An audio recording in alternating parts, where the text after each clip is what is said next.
De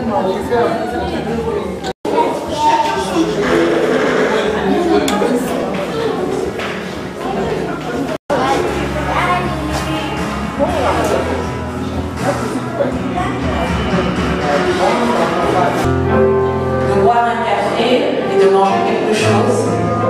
Nous allons continuer dans notre programme. Vous savez, le Seigneur est avec nous.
J'aimerais partager avec vous la vision de ce ministère qui est Femmes Victorieuses.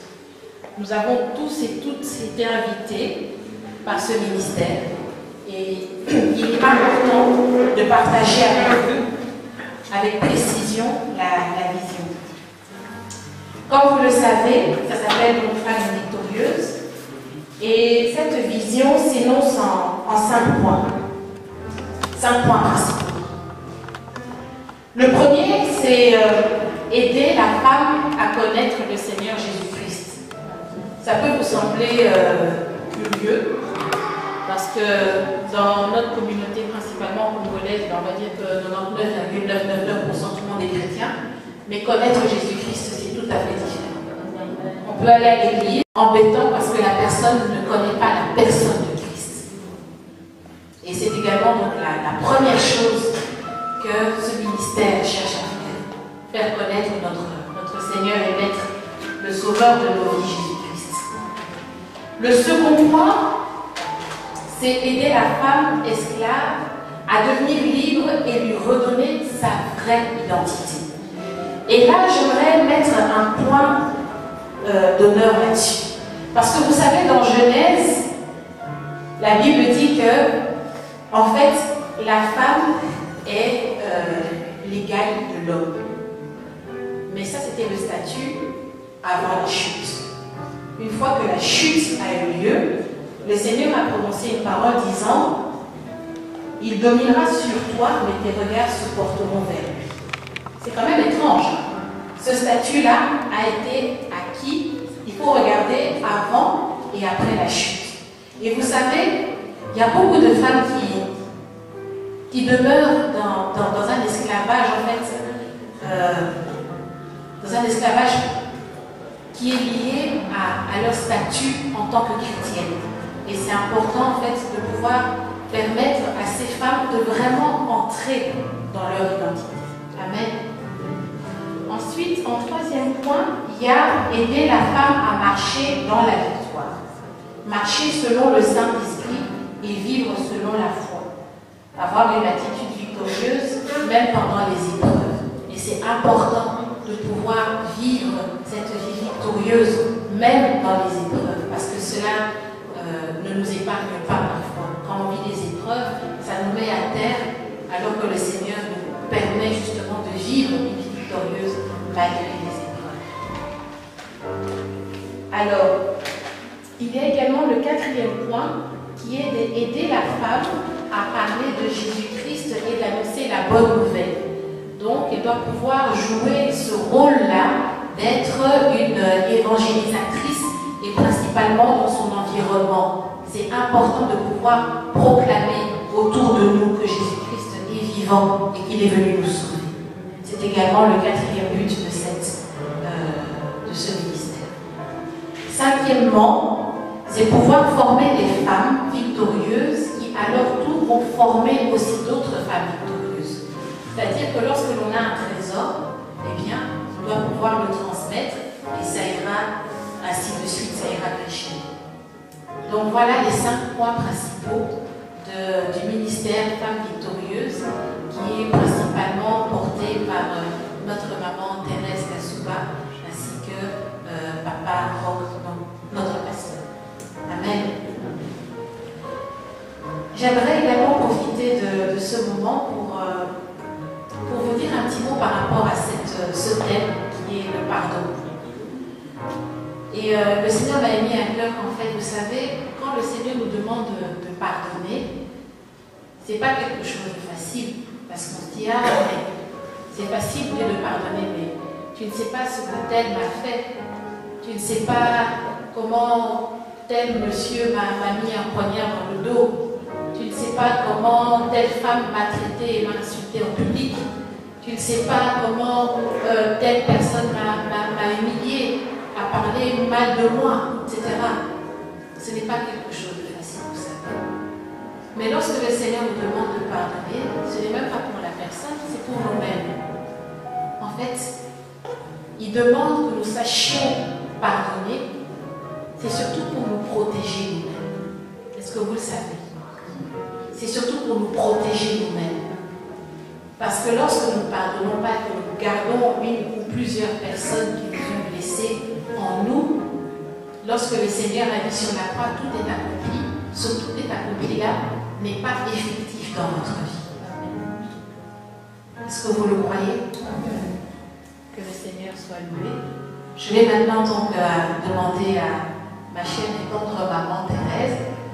Je l'aime beaucoup, hein, donc permettez-moi de l'appeler ma chère et tendre maman Thérèse, de pouvoir venir et partager avec nous ce que le Seigneur a mis sur son cœur. Est-ce que nous pouvons acclamer le Seigneur?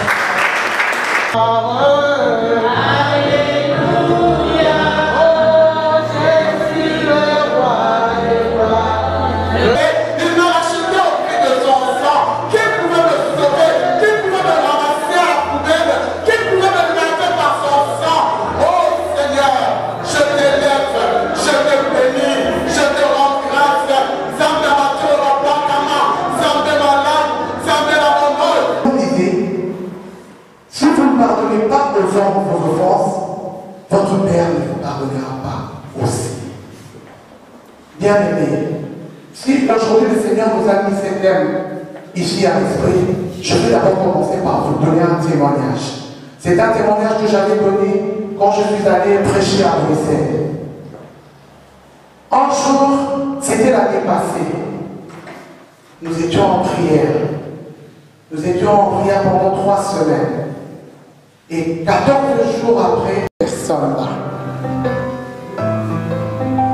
Alléluia. J'avais vais déjà finir. Mais il y a un témoignage qui me vient à l'esprit. Nous sommes bénis. Amen. Puisque nous sommes bénis, nous rendons grâce à Dieu. Nous bénissons aussi le propriétaire de cette salle qui était venu avec toute sa famille. Il dit non, les Africains, j'en ai entendu parler, mais je bénis Dieu depuis que vous êtes dans cette vraiment localité. Voilà pourquoi il s'est déplacé.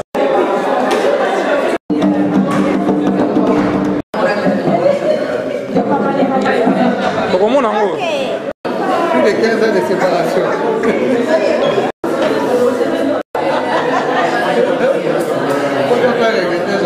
Avec nous.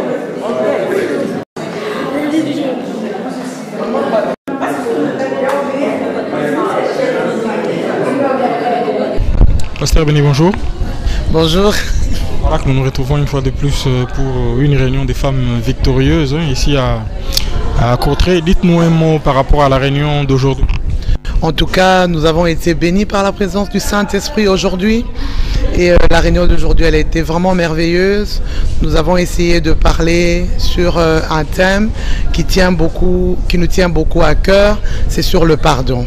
Et le thème d'aujourd'hui, c'était encore le pardon.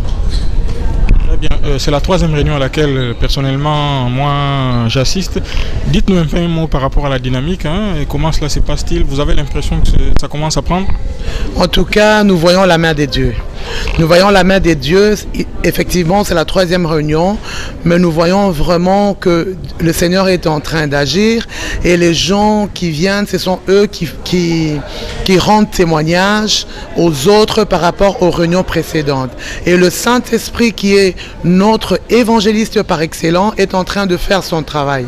Aujourd'hui, nous avons été vraiment bénis par la présence des dieux, mais aussi par la présence de certains serviteurs de Dieu qui sont venus de Bruxelles, qui sont venus de Waregem, qui sont venus de partout pour pouvoir soutenir ce ministère. Voilà pourquoi vraiment nous sommes très contents et nous bénissons le Seigneur pour ça. Un mot par rapport à ceux qui sont venus, qui sont-ils et on peut les connaître? Bien entendu, nous avons eu le couple Maki qui est venu de Waregem, c'est un homme des dieux que nous connaissons, et nous avons aussi eu papa Mathieu et maman Mélissa qui est venue de l'église de Bruxelles, la cité du Dieu vivant. Nous avons eu aussi la femme du pasteur Betsalel qui est venue aussi pour nous soutenir. Nous avons eu pasteur Malila qui était là aussi pour pouvoir nous soutenir, et certaines femmes des dieux qui étaient là aussi. Vraiment que le Seigneur soit loué pour cela. Quelles sont les perspectives pour le ministère? Vous venez de débuter et vous nous dites que la main de Dieu est là et elle agit, on les voit effectivement. Et quelles sont les perspectives? Qu'est-ce que vous prévoyez pour l'avenir? On sait que les réunions se déroulent mensuellement, et quelles sont les perspectives d'avenir, pasteur Béni? En tout cas, nous croyons vraiment que le Seigneur va faire de grandes choses dans l'avenir. Dans l'avenir, nous sommes en train de prévoir non seulement de réunions avec breakfast meeting, qui est réunion avec petit déjeuner, mais nous prévoyons aussi de retraites avec les femmes.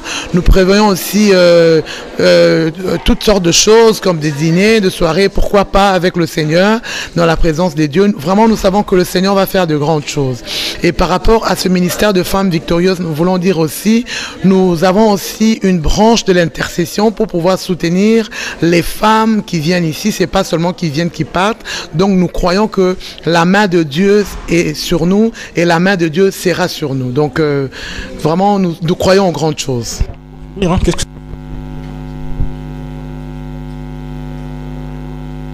Leur dit, et comment peuvent-ils entrer en contact avec vous pour venir ici?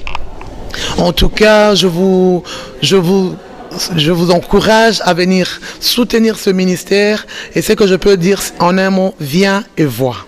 Viens et vois, parce que je ne veux pas parler seulement, mais je veux que tu viennes et que tu viennes et que tu voies ce qui se passe ici.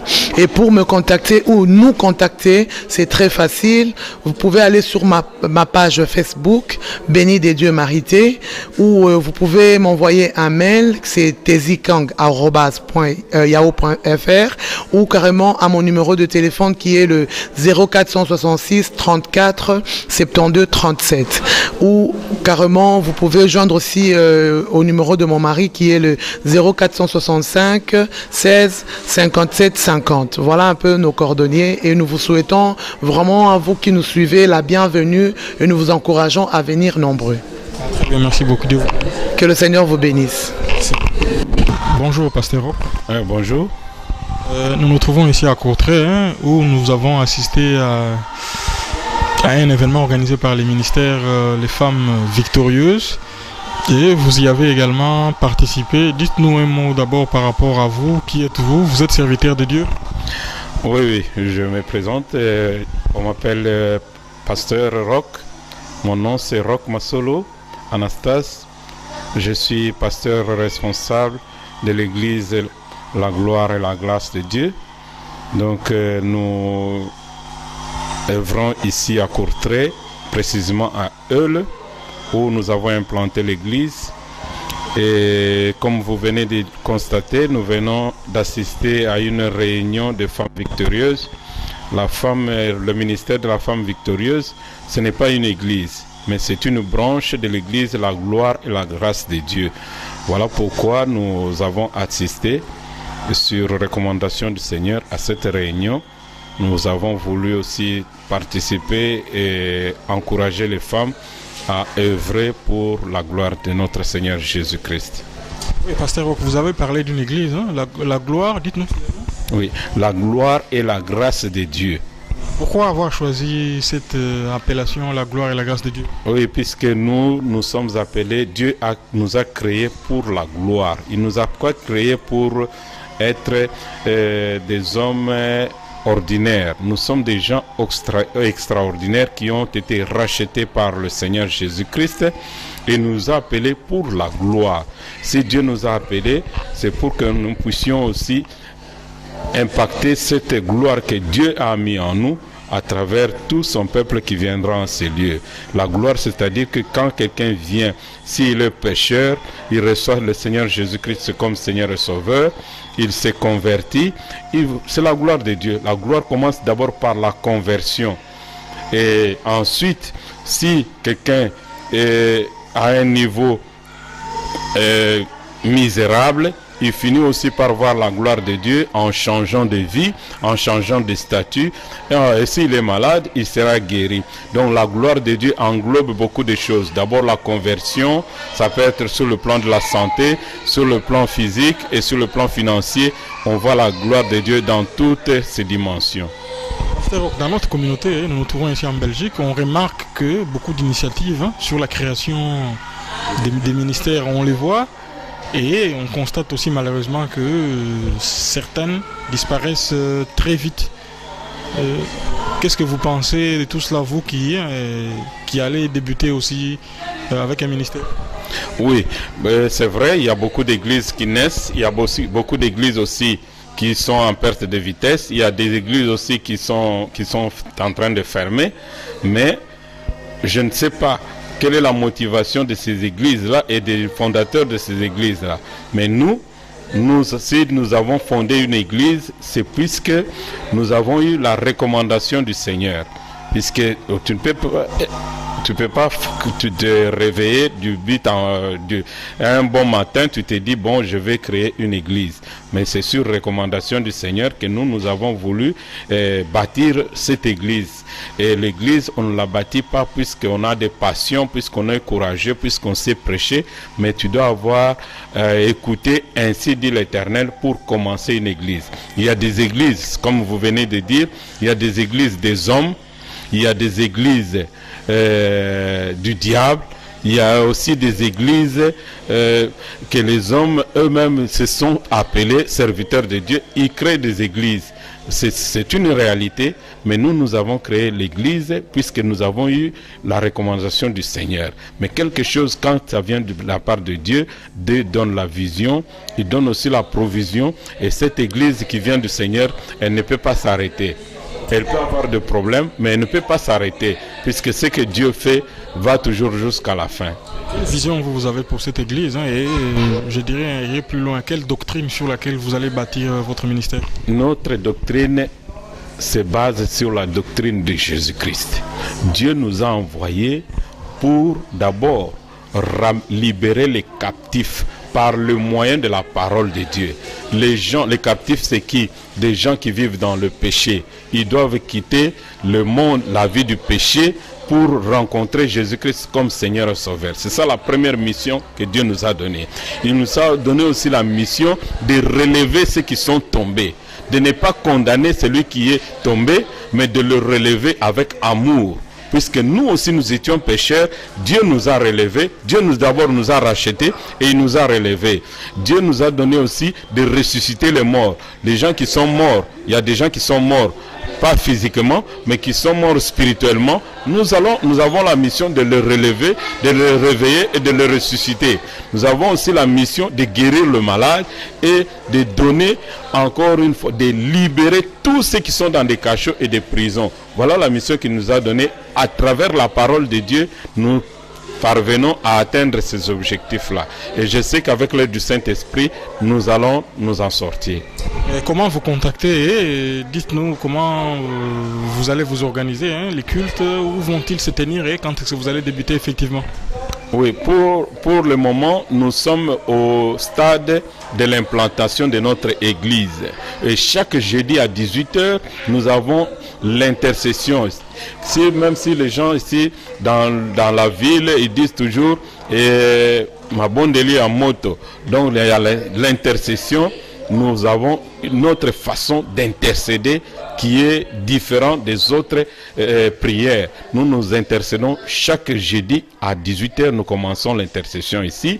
Nous prions pour le malade, nous prions pour nos requêtes, nous prions pour l'église universelle et pour l'église locale, la gloire et la grâce de Dieu.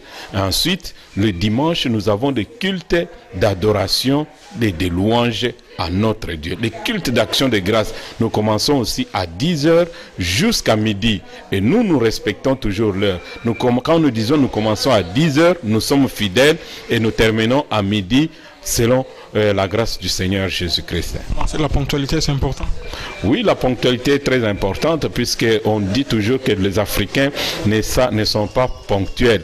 Ils sont toujours, sont conduits par l'Esprit. Vous commencez les cultes à 10 h et vous terminez à 14 h, 15 h. Pourquoi? Puisqu'on est conduit par l'Esprit. Mais le Saint-Esprit est soumis au prophète. L'Esprit du Seigneur est soumis au prophète. C'est moi, avec la sagesse et l'intelligence que Dieu nous a donnée, nous devons respecter, puisqu'il y a des gens qui ont des engagements, il y a des femmes qui doivent aller tenir leur ménage, ils doivent préparer pour leur mari, pour leurs enfants. Donc nous devons les libérer. À midi, nous avons terminé pour que chacun puisse s'occuper à d'autres occupations.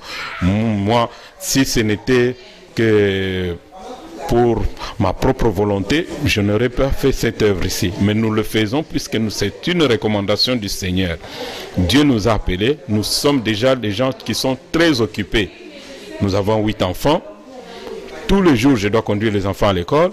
Je dois faire ceci, je dois m'occuper des enfants. Alors, je dois aussi m'occuper de l'œuvre de Dieu. Voilà pourquoi j'ai toujours dit que nous devons respecter l'heure et nous devons être ponctuels puisque notre Dieu est un Dieu d'ordre.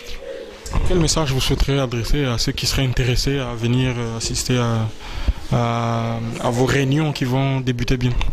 Non, nous n'avons pas un autre message que celui de Jésus-Christ. Notre message, je dis, venez nombreux.